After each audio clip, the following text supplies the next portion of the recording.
The Christian Atheist is also available on YouTube, and you will find other great content, including the literature I frequently refer to, on our Simple Gifts podcast. If you find our content helpful, consider supporting us through PayPal at romans5@comcast.net.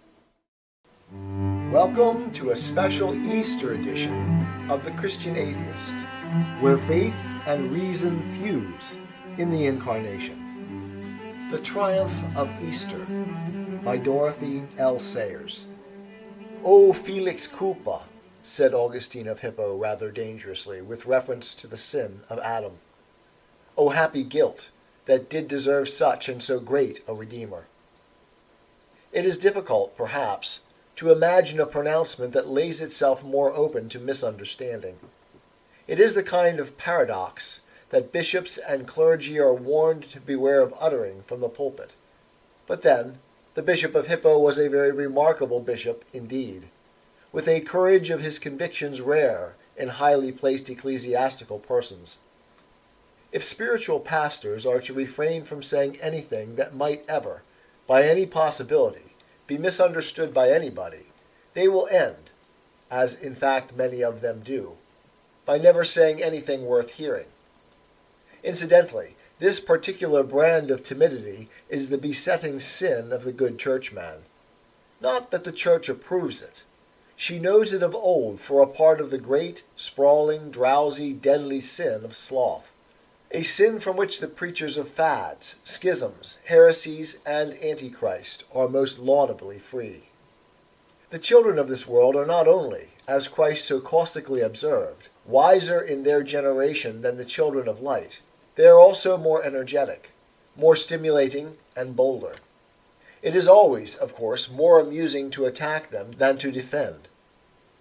But good Christian people should have learnt by now that it is best to defend by attacking, seeing that the kingdom of heaven suffereth violence, and the violent take it by force. St. Augustine, anyway, seeing the perpetual problem of sin and evil being brought up and planted like a battery against the Christian position, sailed promptly forth, like the good strategist he was, and spiked its guns with a thanksgiving. The problem of sin and evil is, as everybody knows, one which all religions have to face, especially those that postulate an all-good and all-powerful God. If, we say readily, God is holy and omnipotent, he would interfere and stop all this kind of thing, meaning by this kind of thing, wars, persecutions, cruelties, Hitlerism, Bolshevism, or whatever large issue happens to be distressing our minds at the time. But let us be quite sure that we have really considered the problem in all its aspects. Why doesn't God smite this dictator dead is a question a little remote from us. Why, madam, did he not strike you dumb and imbecile before you uttered that baseless and unkind slander the day before yesterday? Or me, before I behaved with such cruel lack of consideration to that well-meaning friend? And why, sir, did he not cause your hand to rot off at the wrist before you signed your name to that dirty little bit of financial trickery? You did not quite mean that? But why not? Your misdeeds and mine are none the less repellent because our opportunities for doing damage are less spectacular than those of some other people. Do you suggest that your doings and mine are too trivial for God to bother about? That cuts both ways. For, in that case, it would make precious little difference to his creation if he wiped us both out tomorrow. Well, perhaps that is not quite what we meant. We meant, why did God create his universe on these lines at all? Why did he not make us mere puppets, incapable of executing anything but his own pattern of perfection? Some schools of thought assert that he did, that everything we do, including Jew-baiting in Germany and our own disgusting rudeness to Aunt Eliza, is rigidly determined for us, and that, however much we may dislike the pattern, we can do nothing about it. This is one of those theories that are supposed to free us from the trammels of superstition. It certainly relieves our minds of all responsibility. Unfortunately, it imposes a fresh set of trammels of its own. Also, however much we may believe in it, we seem forced to behave as though we did not. Christians, surprising as it may appear, are not the only people who fail to act up to their creed. For what determinist philosopher, when his breakfast bacon is uneatable, will not blame the free will of the cook, like any Christian? To be sure, the philosopher's protest, like his bacon, is predetermined also. That is the silly part of it. Our minds are the material we have to work upon when constructing philosophies, and it seems but an illogical creed whose proof depends on our discarding all the available evidence. The Church, at any rate, says that man's will is free, and that evil is the price we pay for knowledge, particularly the kind of knowledge which we call self-consciousness. It follows that we can, by God's grace, do something about the pattern. Moreover, God himself, says the Church, is doing something about it, with our cooperation, if we choose, in despite of us, if we refuse to cooperate, but always steadily working the pattern out. And here we come up against the ultimate question which no theology, no philosophy, no theory of the universe has ever so much attempted to answer completely. Why should God, if there is a God, create anything, at any time, of any kind at all? That is a real mystery, and probably the only completely insoluble mystery there is. The one person who might be able to give some sort of guess at the answer is the creative artist, and he, of all the people in the world, is the least inclined even to ask the question, being accustomed to take all creative activity as its own sufficient justification. But we may all, perhaps, allow that it is easier to believe the universe to have come into existence for some reason than for no reason at all. The Church asserts that there is a mind which made the universe, that he made it because he is the sort of mind that takes pleasure in creation, and that if we want to know what the mind of the Creator is, we must look at Christ. In him we shall discover a mind that loved his own creation so completely that he became part of it, suffered with and for it, and made it a sharer in his own glory and a fellow worker with himself in the working out of his own design for it. That is the bold postulate that the Church asks us to accept, adding that, if we do accept it, and every theoretical scheme demands the acceptance of some postulate or other, the answers to all our other problems will be found to make sense.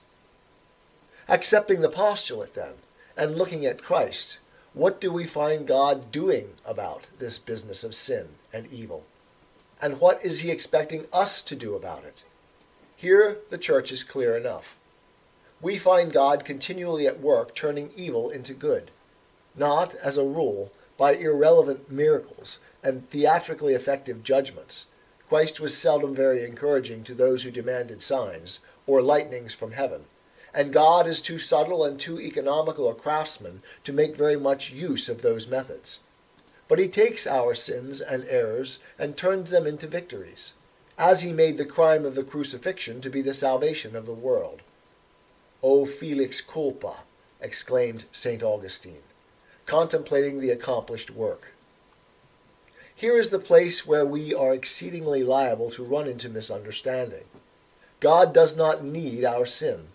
Still less does he make us sin in order to demonstrate his power and glory.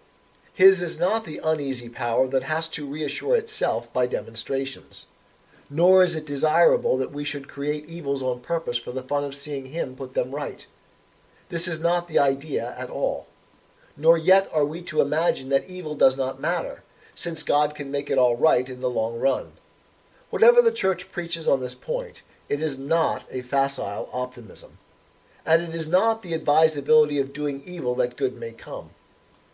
Oversimplification of this sort is as misleading as too much complication, and just as perilously attractive. It is, for instance, startling and illuminating to hear a surgeon say casually, when congratulated upon some miracle of healing, "Of course, we couldn't have done that operation without the experience we gained in the war." There is a good result of evil. But even if the number of sufferers healed were to exceed that of all the victims who suffered in the war, does that allay the pangs of the victims, or any one of them, or excuse the guilt that makes war possible? No, says the Church. It does not. If an artist discovers that the experience gained through his worst sins enables him to produce his best work, does that entitle him to live like a beast for the sake of his art? No, says the Church, it does not. We can behave as badly as we like, but we cannot escape the consequences. Take what you will, said God, according to the Spanish proverb. Take it and pay for it. Or somebody else may do the paying and pay fully, willingly and magnificently, but the debt is still ours. The Son of Man goeth as it is written of him, but woe unto that man by whom the Son of Man is betrayed.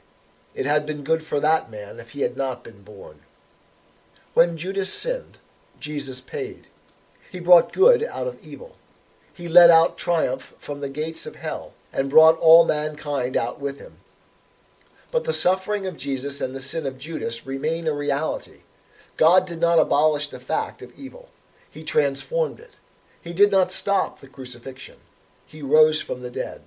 Quote, Then Judas, which had betrayed him, when he saw that he was condemned, cast down the pieces of silver in the temple, and departed, and went and hanged himself. And thereby Judas committed the final, the fatal, the most pitiful error of all, for he despaired of God and himself, and never waited to see the resurrection. Had he done so, there would have been an encounter and an opportunity to leave invention bankrupt, but unhappily for himself, he did not. In this world, at any rate, he never saw the triumph of Christ fulfilled upon him, and through him, and despite of him. He saw the dreadful payment made, and never knew what victory had been purchased with the price. All of us, perhaps, are too ready, when our behavior turns out to have appalling consequences, to rush out and hang ourselves. Sometimes we do worse, and show an inclination to go and hang other people. Judas, at least, seems to have blamed nobody but himself, and St. Peter, who had a minor betrayal of his own to weep for, made his act of contrition, and waited to see what came next. What came next for St. Peter and the other disciples was the sudden assurance of what God was, and with it, the answer to all the riddles. If Christ could take evil and suffering, and do that sort of thing with them, then of course it was all worthwhile, and the triumph of Easter linked up with that strange triumphant prayer in the upper room, which the events of Good Friday had seemed to make so puzzling. As for their own parts in the drama, nothing could now alter the fact that they had been stupid, cowardly, faithless, and in many ways singularly unhelpful.